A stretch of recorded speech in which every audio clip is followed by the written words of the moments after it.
This is the Horse Radio Network. This is episode 297 of the Dressage Radio Show on the Horse Radio Network, brought to you by TotalSaddleFit.com and by Mita Dewormers.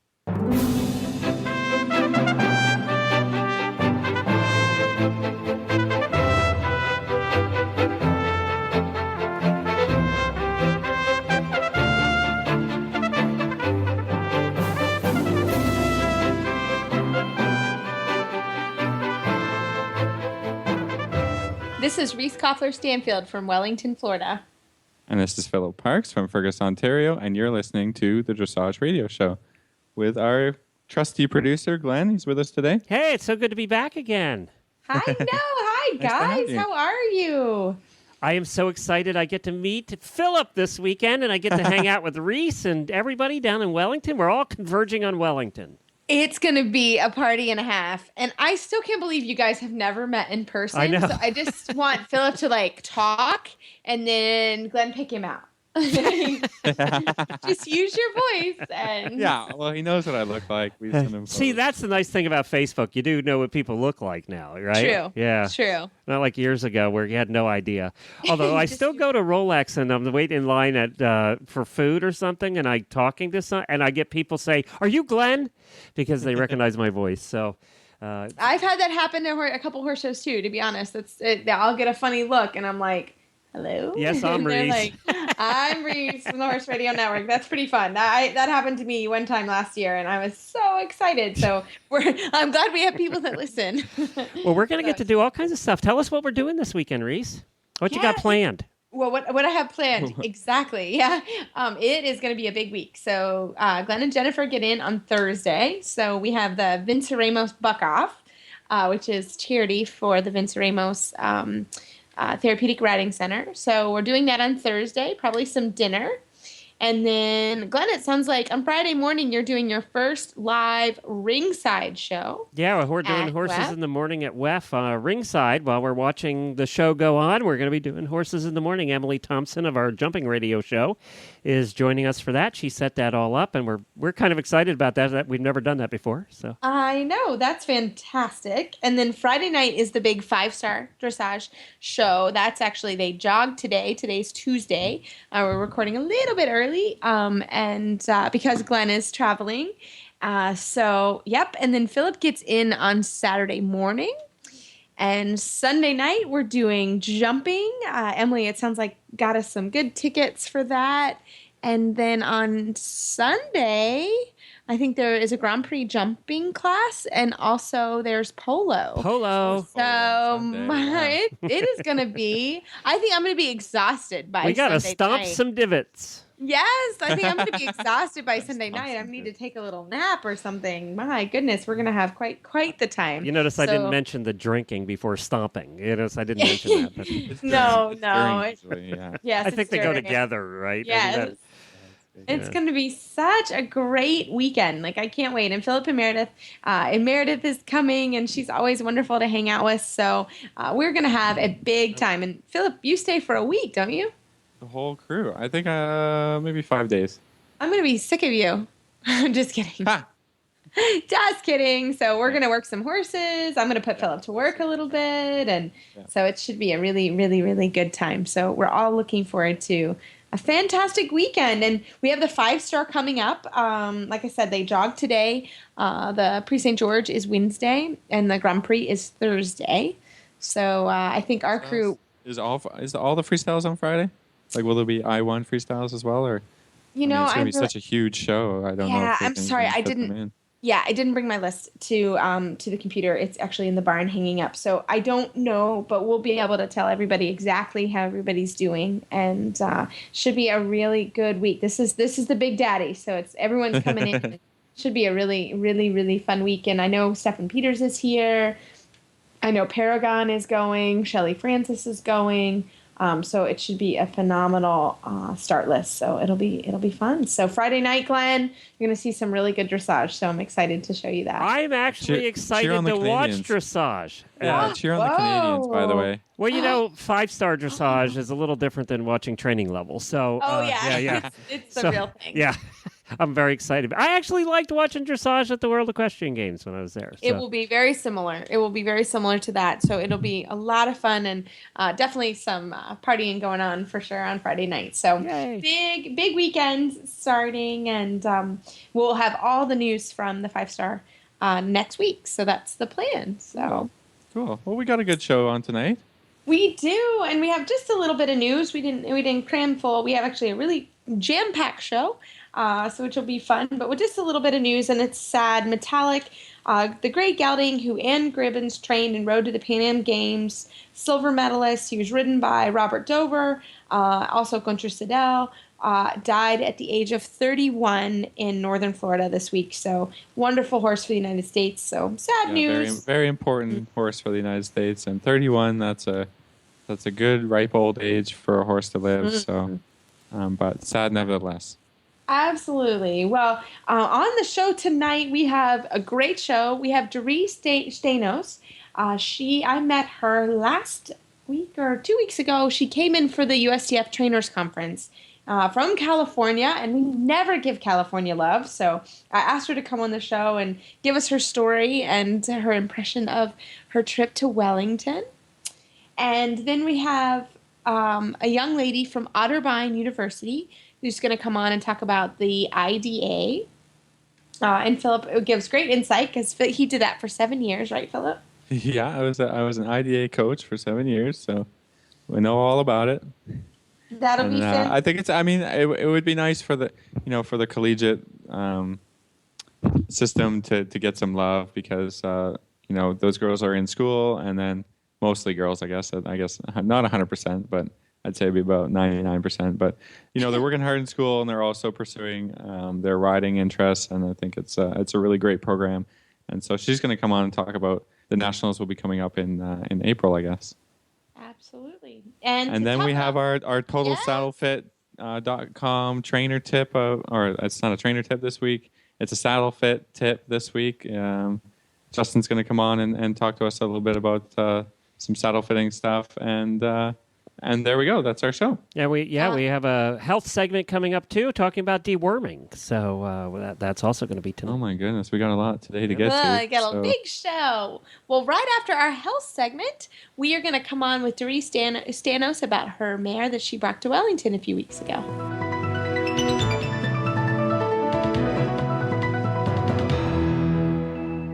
Well, Glenn here with the Horse Radio Network, and I have Dr. Ellefson with us, and he is Director of Technical Services with By Media Incorporated. And, well, hello, Dr. Ellefson. Good afternoon, Glenn. Thank you so much for joining us. And first, on this first interview, this is a series of 4 that we're doing over the next couple of months with you guys. And I want to thank you, number one, for becoming a sponsor. We appreciate your support of the Horse Radio Network. Thank you so much for that. Very welcome. Welcome to the family. Thank you. I'm very excited about this because we haven't delved into dewormers a whole lot and the whole aspect of deworming. We haven't gotten into it a whole lot on many of the shows, so I'm looking forward to it, and I hope the knowledge that we impart here can help everybody. Of course, if we have horses, it's something that we all have to think about. And I know Jennifer and I use Bimeda as our dewormers. We just dewormed our horses this week, as a matter of fact. Perfect. Well, tell us a little bit about Bimeda and who they are, and because there's a lot of different wormers out there. So let's find out a little bit about the company first. Well, Bimeda is a company based in Dublin, Ireland, with marketing in approximately 80 countries. So they are worldwide. We have a very broad line of equine dewormers, which can cover basically all the needs that any horse owner would have. So how many dewormers are there? When somebody goes into the tack shop and you look at that, especially if you don't, if you haven't been around horses your whole life, you're new into horses, and you look at that rack of dewormers, it's a little, it's like trying to guess what you need. Well, it certainly can be confusing, and basically there's going to be 3 groups of dewormers that people are going to see on the shelf in the tack shops and the veterinary clinics that they go to, and then a 4th group that's a combination, what we like to refer to as the big gun anti-parasiticals. The first group would be macrocyclic lactones, and that would include ivermectin and moxidectin. The second group would be the pyrimidines, which is pyridentel. And then the third group would be the benzimidazoles, which most people would know as fenbendazole.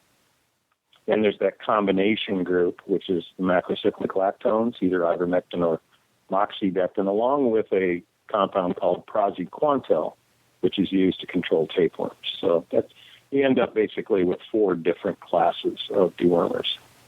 Well, that leads to the next question is, and I hope we're going to cover this over the next several of months in the interviews and everything, is how do you know where to start?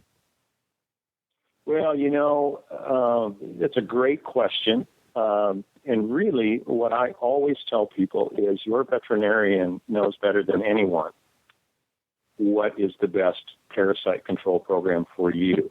It's going to vary greatly based on where you live, the climate that you have, the number of horses that you have, how big or small your pasture is, parasite load, what program your horses have been exposed to from a dewormer standpoint previously.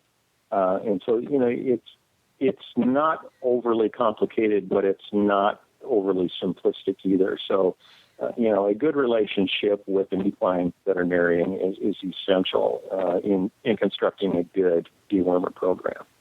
And we're going to talk in future chats that we have about fecal testing and the different types of parasites and things like that. But I thought today I really wanted to find out kind of an overview of who you guys were, and also I wanted to talk a little bit about natural dewormers versus FDA approved dewormers. Glenn, that's a great question, and it's a question that we get often from a technical service standpoint. The FDA-approved dewormers are held to a very high standard. They have to show efficacy or the ability to do their job properly, and also they have to be safe, and that safety testing is very, very important. Contrary to that, the natural, or, an example would be like diatomaceous earth as an example. Dewormers really, and if you talk to the leading parasitologists across the country, they will tell you those products really just have never shown true efficacy against the major equine parasites.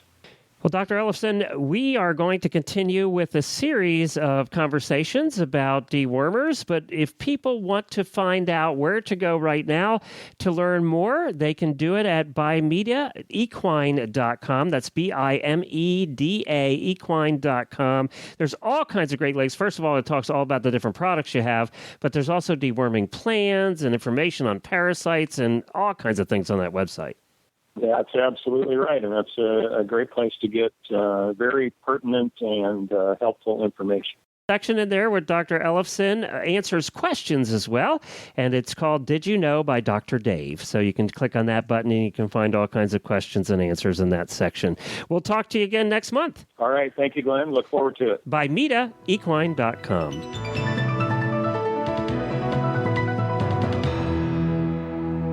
Well, it is my pleasure this evening to introduce Stergios. She is an adult amateur rider, but a phenomenal Grand Prix rider from California. And I met her here in Wellington a couple weeks ago. She brought her wonderful mare to the trainers conference with Stephen Clark, and I asked her to come on the show. So, Doree, welcome to the show.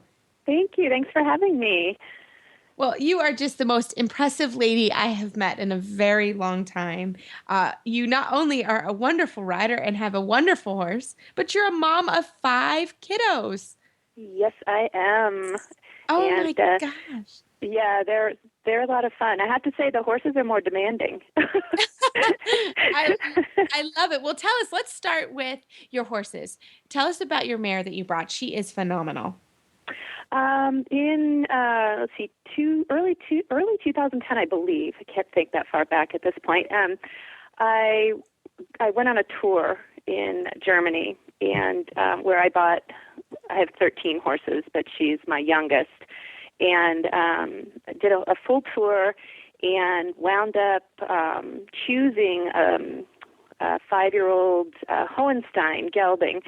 But I had already ridden her and just thought, there was something so amazing about her hind end and her temperament.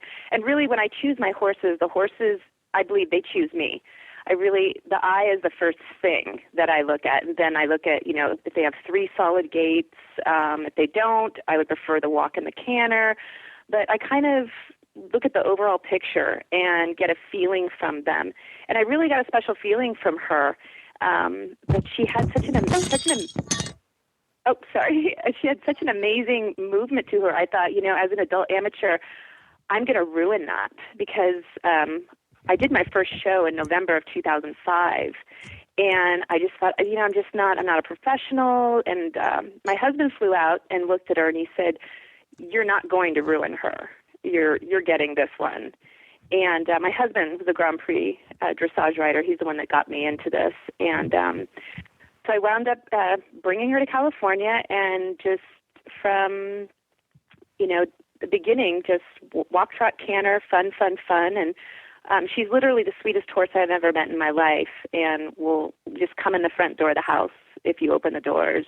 And so that's, we just slowly been working with Lilo, and she's really flourished this last year. So that's the history of Miss Sarumba. Oh, she's Well, Dorit, tell us a little bit about how you got a start into riding and how you can continue, after you were a kid, basically, because most people, as teenagers, their life takes over and they get out of riding. Tell us a little bit about yourself and your journey. Well, my journey was, I think when I was in preschool, in Montessori school, 2 years old, the teachers would call my mother and say, "You're going to have to get this child some gloves and some knee pads because she's running around on the cement on her hands and knees pretending to be a horse." So I think I really was born with the horse bug from day one. And then when I was around 7 years old, I had taken 2 horseback riding lessons and had gone to an ice skating birthday party, and liked both of them a lot. But horses, that was the first thing. That was my love. And I think somewhere along the lines, my mother sort of pushed me towards ice skating, which I absolutely loved, and became a gold test skater, international, third the nation, and I really loved it. Unfortunately, I think my mother's passion sort of ate my passion away, so to speak, sort of a stage mother story. So I went to UC Davis. I got out of it right before the 88 Olympics in Calgary, and went to UC Davis pre-vet and switched over to law. Kind of didn't, kind of meandered through life, not really knowing what I wanted to do at that age. And then I got a trail horse after my second child was born, and was just kind of doing natural horsemanship and trying to be safe around horses, understand horse psychology. And then I met Jerry is my second husband. In September of 2001, he was on this gorgeous warm blood, and we started dating and, got married. And then when our last child was born in May of 2005, he bought me a Grand Prix Schoolmaster and said, "Get on. I've signed you up for lessons with Mella Van Bruggen, who was coming to Petaluma every 3 months at that time, who my husband trained with for years." And he said, "Get out and just ride around on this horse, and let me see what you can do." So I got on Gordy. Garrido was his name. And he was really, I think he was 15 or 16, and he seemed really stiff to me, but, what did I know? And I went out in the middle of the arena and picked up a canter, my favorite gait, and did a canter pirouette. And I rode back over to my husband, and he said, "I think this is going to be the sport for you. It's just as technical as compulsory figures and ice skating, yet you still have the power and the freestyle, the cur, ultimately, when you get to the upper levels. And I think you could go for it." And I just thought, what a dream come true, from being a 2-year-old running around on my hands and knees, bloody, to, trail riding to now actually having a focus and my husband being so supportive and, taking me to Germany and buying these babies and bringing them here and, training them up and under his watchful eye, of course, and Lilo's.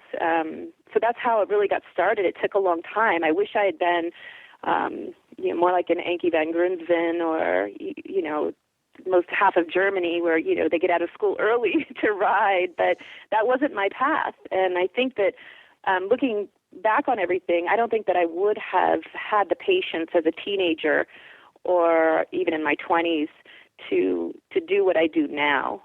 So I'm pleased now. I just turned 46 that I'm finally learning patience, and that maybe this sport and myself we might gel a little here. So. Oh, I think you're definitely gelling. For sure, you guys made a splash in Wellington. So tell us about, that was your first plane travel. And what did you think of Wellington and sort of the whole scene down here? Oh, I was overwhelmed. It was it's like the first time I took my Grand Prix horse, Johnny, down to L.A.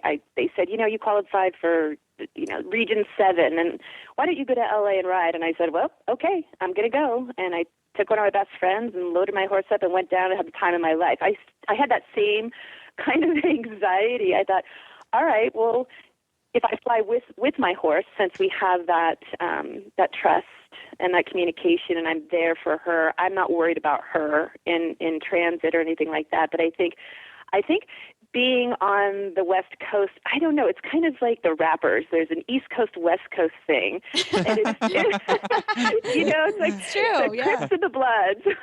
I don't know. I didn't know if I should show up and, show a gang sign, or what. I'm representing, the West Coast. Representing the West Coast. I love it. Yeah, I'm representing D-Ray. Everyone, when they announce me, they call me D-Ray Stergios. So I figure I'm already part rapper. But I was definitely overwhelmed and had a little anxiety. Carol Lavelle, Catherine Roberts had set me up to stay at Carol Lavelle's.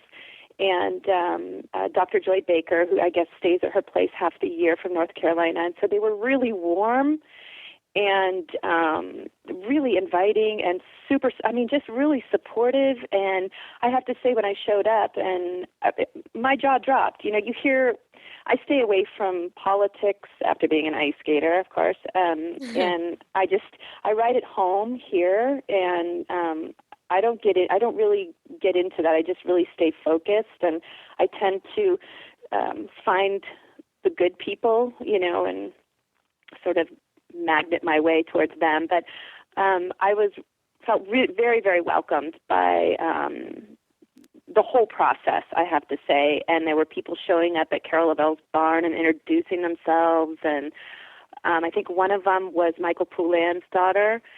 I forget her first name, and I apologize profusely. Kate, probably Kate or Gwen. Kate or Gwen. It was Gwen. Yes, I'm so sorry. But everybody was just so nice. So all of that sort of that anxiety and that you kind of hear, that white noise, that you don't want to hear, was really diffused. And I had the time of my life. The entire process, flying, meeting everybody, the ride, Stephen Clark. I have to say, I've been back since the evening of the 22nd of January, and I'm still just, my heart is so full. That sounds like, is this thing on? It was a magical journey. No, it was really awesome. It was, yeah. Yeah. Maybe training wise, tell us something that you've taken home specifically from the Stephen Clark symposium. Oh, there isn't one thing. And again, I'm still processing everything. He is a spitting image of Lilo. But I think sometimes someone can say the same thing over and over again, and a different person can walk up and say it in a different way. And your light bulb, the gerbil gets on the wheel. And you go, oh. And I had to turn to Lilo a couple times and say, he just said that. That's like you saying this when we were watching the other riders. And she said, absolutely. I think with Stephen Clark, I'm such a competitor and impatient, and the combination of Lilo and myself, we're like fire and gasoline sometimes. And we kind of, I'm German and Swedish, and she's obviously German. And when we get, the fist on our jugular, we lean into it and, jawohl, we're going to do this. The one sort of bigger picture that I really appreciated, as well as I brought home in my day-to-day process, is a sympathy that he carried through each ride. A sympathy in the sense of she's getting a little, because my horse is an overachiever, and she's starting that anxious breathing, and she's starting to grind her teeth, and working her to a point where you don't lose the mind and the body, and respecting that where you are with the horse, and that tomorrow is another day, and you don't have to win the Olympics today. And that's just me personally. That's sort of, like I said, impatient, chomping at the bit kind of personality. I think that was the one thing, is to hear. I can hear that from Lilo, and she's always trying to rein me back. But to hear it from Stephen Clark in his tone of voice, his very forgiving, kind, very, very funny personality that he has, and in putting the horse first. And tomorrow is another day, and we have to thank our horses for coming to this point and doing 2 steps of half steps or 1 flying lead change, whatever it is in your training process. That's the one thing. He sort of threw a wet blanket over me, but it was healthy for me as a rider. So Cool. Very cool. Very good. That's a good point. I love it. Yeah. Well, Doree, tell us a little bit. How do you balance your horses and 5 children? I mean, that's like, I don't even have one, so I can't even comprehend that at all. It is a balance. I'm fortunate enough to have my husband, we have a 100-acre equestrian facility here in Northern California, and we call it the reservation. I literally never drive off the property unless I'm taking kids, to school, orthodontic appointments, things like that. But he stays home and works. And so we balance out. I have a schedule with the horses. I clean all my own stalls. I do all my own ranch work. And I have my daughter, who's 18, who's a Grand Prix jumper. So she's in college close by here. So she helps. But as far as balancing with the kids, some days it's very difficult. But we have a schedule, and everybody knows. Everybody has their chores that they do, and as long as everybody abides by the rules and expectations of the household, it kind of balances itself out. I've always told my friends that have one child, if you have, they're like, oh, I don't know if I'm going to have a second child. And I always say, oh, honey, if you have one, you have 2. If you have one, you have 5. It's sort of a rhythm, and they all take care of one another as well. They're really almost 3 sets of kids. One is out of the home. The next 2 are 17 and 18, and then the little girls are 9 and 10, not even a year apart. So we have mini basketball teams that support each other all day long. So, it's a household of love and respect and hard work. So. That's awesome.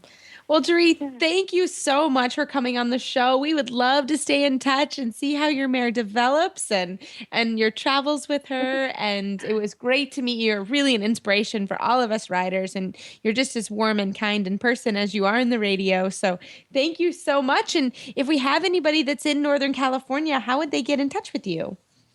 Oh, they can call us directly at area code 782-0929, or they can contact me through the California Dressage Society. They have my email, which is really long and involved, and I won't bore you all with it right now, but call me directly anytime. I'm here all the time. Well, fantastic. Thanks so much for your time, and we look forward to keeping in touch with you. Likewise. Thank you, guys.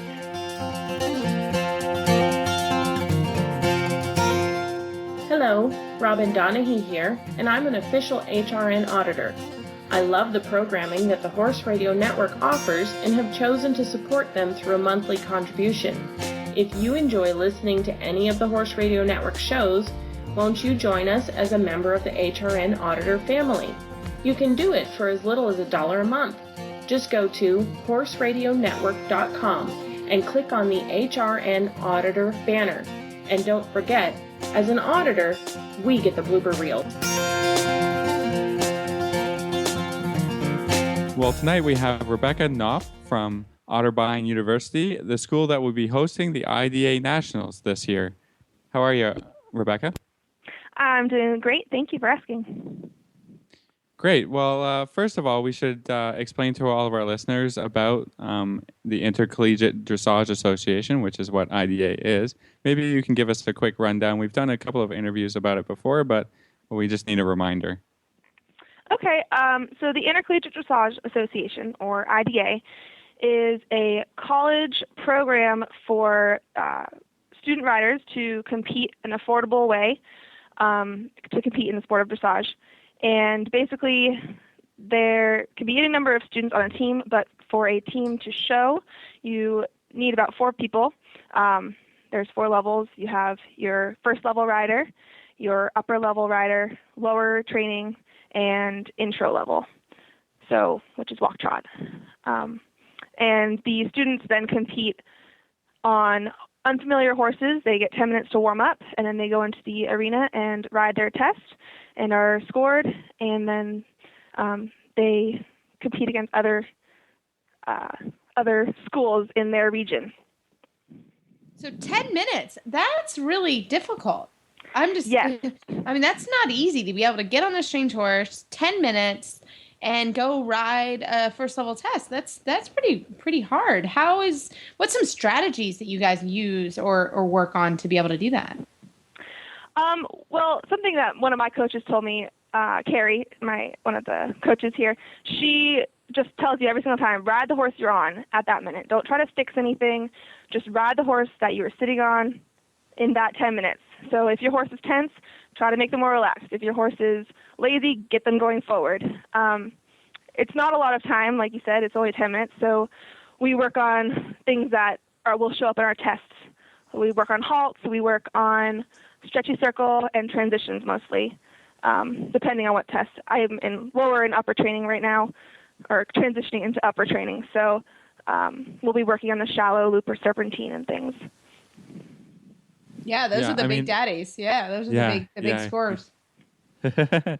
Yeah, I remember, I don't know if our listeners remember, but I coached an IDA team for 7 years. So I'm pretty experienced in this whole situation. And sometimes you get a great horse that's you can really click with. Would be maybe your type of horse. If you like a really forward horse, every once in a while you get that. But for the most part, it's not very long to really try and figure out, what's going on. How is the horse normally ridden, and how is it trained, and how are you going to make it go through a dressage test? So, kudos to all those riders on those collegiate teams who can kind of do that really well and figure it out.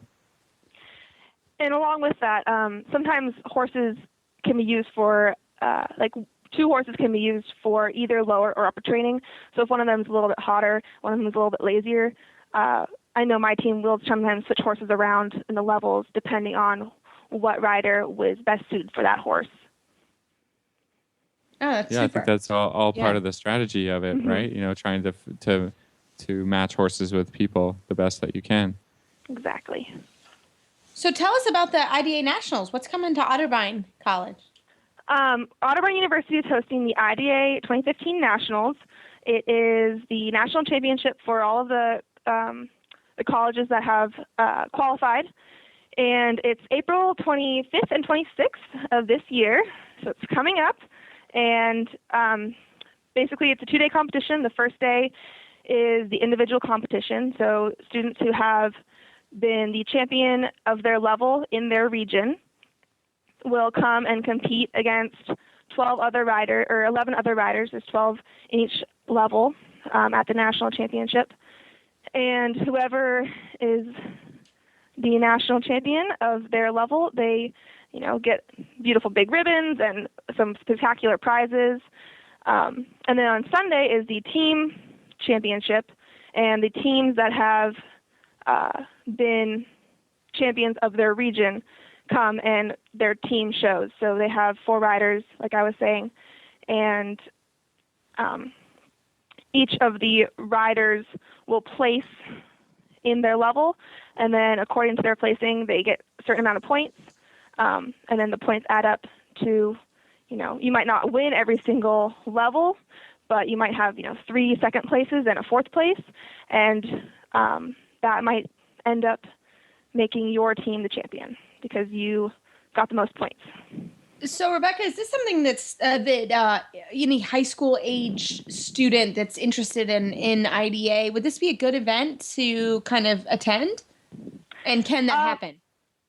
Yes, they can. Yeah, we encourage spectators to come. We're going to have a lot of fun things. We're going to have a few vendors, not too many, but just a few, and some food trucks. And there'll be competition all day long, along with some great opening. We're going to have the school a cappella group coming to sing the national anthem and to perform another song. So it should be really fun. It's going to be a fun event. There will be lots of students in attendance. There should be about 100 students from across the country showing over the weekend, along with their parents, coaches, and other support systems that they might have and bring out. So students who are in high school can definitely come and check it out. We're in Westerville, Ohio, so if you're in the area, you should definitely try and come by and see it. Now, have your teams from your region qualified yet? Do you know which teams are going to be going? We don't know teams from our region yet, but I do know that the Cal Poly team in Region U on the West Coast has qualified for IDA Nationals. So they will be making the flight out to Ohio come April. So congratulations to Cal Poly.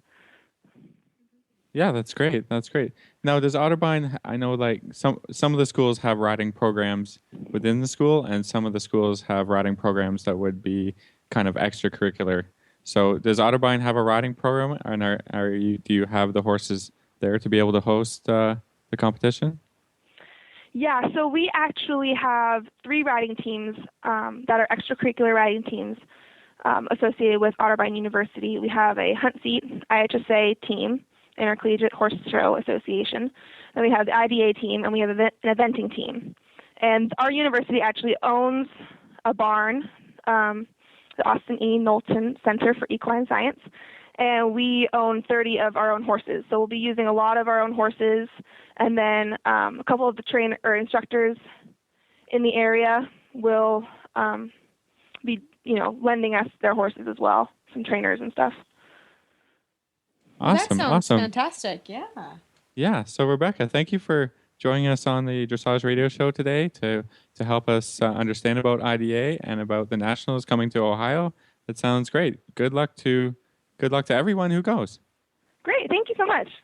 Now, if people want to know more about IDA or about the program at Otterbein, how do they contact you or someone? Well, Carrie Briggs, who is the barn director, she is probably the best person to contact, and her email is kbriggs, BRIGGS, @otterbein.edu, and Otterbein is spelled OTTERBEIN. Or you can also visit the IDA website, which is www.teamdressage.com, and that explains a lot more about IDA, and there's a tab about nationals where you can get more information. Great. Thank you again. Thank you so much. It was lovely talking to you guys. Well, that was great. I liked hearing about the IDA, and I think you're right, Philip. We don't give the college program enough love, so it's fun to hear about the nationals, and we wish them luck, and we hope that some high school students are able to kind of go and see what it's all about. It's a really cool program. Yeah, for sure. I mean, if you're thinking of colleges and you're a rider, that's a great way. Hardly anyone can take a horse and do college at the same time, but it's a great way just to get into riding, and doing school at the same time. I think for a lot of students, it's kind of stress relief, to get out of the books for an hour a week or whatever, and just go for a ride and learn some stuff and have a good time. So absolutely recommend it. Yeah, recommend it to all the students. Super. Well, our next one is a favorite. It is Justin from Total Saddle Fit. He is going to do our Saddle Fit tip of the week, and we hope you enjoy.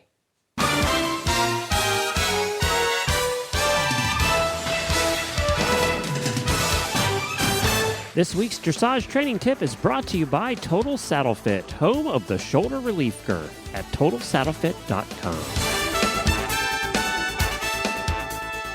Once again, Justin from Total Saddle Fit is here to help us out with saddle fitting questions of all sorts. We're having a little contest amongst the listeners on the Dressage Radio Show, and they are very enthusiastically sending lots and lots of questions to Reese at horseradionetwork.com and Philip at horseradionetwork.com. And today's question is actually the second part of Kelly's. We did one a little while ago from Kelly about knowing when it's time to call a saddle fitter back. And before things get to be really bad, call them in when things are just small problems. And sorry, Kelly, you only get one entry, even though you have two questions. This one is about girths shape and shaped girths. And we thought, well, no one more qualified to answer this question than you are, Justin. So Kelly writes, another question relates to shaped girths. I was told by an apprentice saddler to avoid shaped girths because they unevenly distribute pressure, thus causing strong pressure points. As a manufacturer of shaped girths, can you give us your perspective on this statement? Thanks for sharing your insights. It is much appreciated. So go for it, Justin.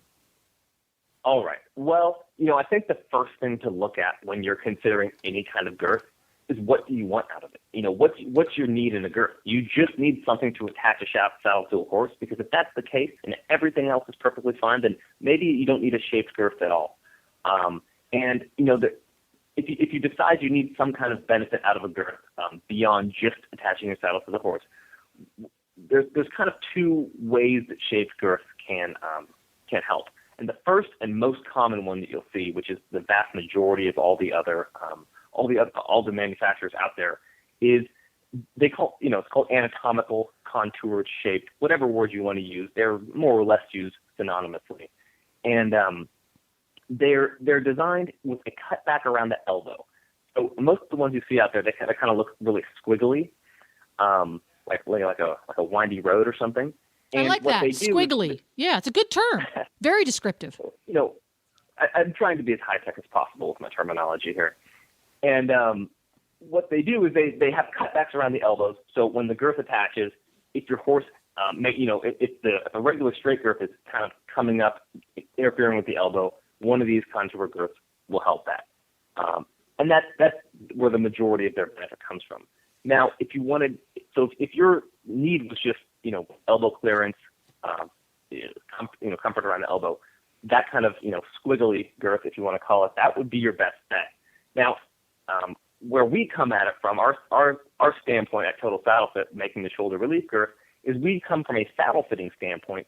So ours is designed a little bit differently in that it has a offset which is deeper. So the center of the girth is more offset than the sides of the girth compared to other brands out there. And that actually has the biggest effect on saddle fit. It moves the saddle away from the horse's shoulder because it actually straightens out the billet line of the saddle, or redirects it if you want to call it that. Either way, it brings the billet line of the saddle back more perpendicular to the ground and gives the horse shoulder freedom to move. So those are the main differences. And the most important thing is just making sure you know what you need in buying the girth. Just buying something for the sake of it doesn't necessarily make sense unless there's an objective there. And we've done the shoulder relief girth just because we found that so many people put saddles too far forward, or saddles tend to shift up into the horse's shoulder. So there's been a lot of benefits with that. Mm-hmm. But So again, like I said, people. Oh, go ahead. it's just not a case of I'm going to get a shaped girth because it sounds like a good idea, or not. You have a specific issue that you're trying to deal with. You should have a reason that you're getting it. Otherwise it may just not be necessary. We found that a lot of horses can use it just because so many saddles sit up against the shoulders. But yeah, not necessary for every single rider out there. That's for sure. So for folks who may not be familiar with telltale signs of girths that don't fit, let me see if I'm on the right page here. If you've been using the same girth for quite some time and it's well broken in and well loved, but it is developing a squishy, wrinkly section right about where the horse's elbows are, where it looks like somebody took a rubber band and wrapped it around it lengthwise and it's all wrinkled like the top of a bread bag. That indicates that the girth is pushing up towards the horse's elbows, and the elbow rib cage area is actually smashing the girth narrower. Is that kind of a good description, or am I on the wrong page? I think that's a great description. That would be a sign. I mean, a lot of times you can just walk next to your horse and see the way that the elbows make contact with the girth, and that would be another way to look at it. One thing I will mention as well, as far as girth fit goes, we have found a lot of, maybe not a lot, but enough to mention it, that there's a lot of girths that are too short for the saddles they're being used on. And just the best rule of thumb with that, and making sure the girth is fitting right, is to make sure the buckles aren't right there at elbow, aren't level with the elbow. Because you could potentially not only have the horse's elbow run into the leather or the material the girth's made out of, but metal, which we obviously don't want that. So erring on the longer side is generally a good rule of thumb. It'll bring the buckles up away from the elbow, and it will avoid the chance that the edge of a girth would rest in the middle of the horse's pectoral muscles. If you keep those edges far enough or high enough up, you just avoid a couple of those little pitfalls that might come up. Oh, a good point indeed, because you're right. It's one thing for the horse's elbow to come in contact with the material of the girth and cause a little bit of it to kind of squish in, which could be uncomfortable. But if they're making contact with metal buckles, I can pretty much guarantee your horse is going to be unhappy about that girth. No doubt. I would be unhappy if I had metal bumping into my elbow every time I tried to move my arm. Yeah, that's liable to make somebody grumpy. Well, thank you very much, Justin, for answering Kelly's question part 2, and we'll be seeing you again soon. Sounds great. Thanks for having me. One of the most common and dangerous saddle fit concerns is the restriction of the shoulder's freedom to move. Some saddles slide over the shoulder blade while riding, some permanently rest on the top of the shoulders, and some pinch behind the shoulders, which inhibits full movement and leads to soreness and poor conformation. Short of buying an entirely new saddle, what can you do to give your horse the comfort to freely move his shoulders and perform at his highest potential? The saddle fit solution you have been waiting for is finally here. TotalSaddleFit.com is proud to introduce the Shoulder Relief Girth. This strategically shaped girth actually moves the girth line of your saddle back over 1 inch, thereby freeing your horse's shoulders from the saddle. Traditional girths pull saddles up against a horse's shoulders and often over the top of the shoulders.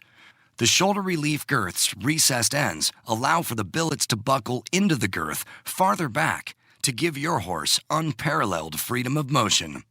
An added bonus to the Shoulder Relief Girth's unique design is the elbow comfort feature.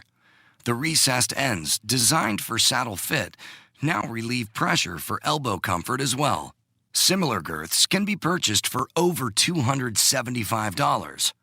But thanks to the enormous popularity of the Shoulder Relief Girth, we are able to offer them for only $124.95. We are so certain that your saddle will fit better and your horse will be more comfortable that for a limited time we are offering a 30-day, 110% money-back guarantee. If you are not totally satisfied with your Shoulder Relief Girth, Send it back for a full refund plus 10% of the purchase price. Don't wait. Order now for the best saddle fit solution available. Well, what a great show. That was a lot of information. We hope everybody enjoys it. And as always, keep your emails and Facebook shout outs coming. We love them and we will get to them as soon as we can. And you can find our show notes and links to today's guests on our website at dressageradio.com. Like us on Facebook, just search for the Dressage Radio Show. Follow us on Twitter at Horse Radio. My website is maplecrestfarmky.com, and my email is reese@horseradionetwork.com. You can find me at philipparksequestrian.com, and my email is philip@horseradionetwork.com. I'd like to thank our sponsors for allowing us to put on a great show, and don't forget to check out all the other shows on the Horse Radio Network at horseradionetwork.com. Everybody, keep your heels down and your shoulders back, and have a great week.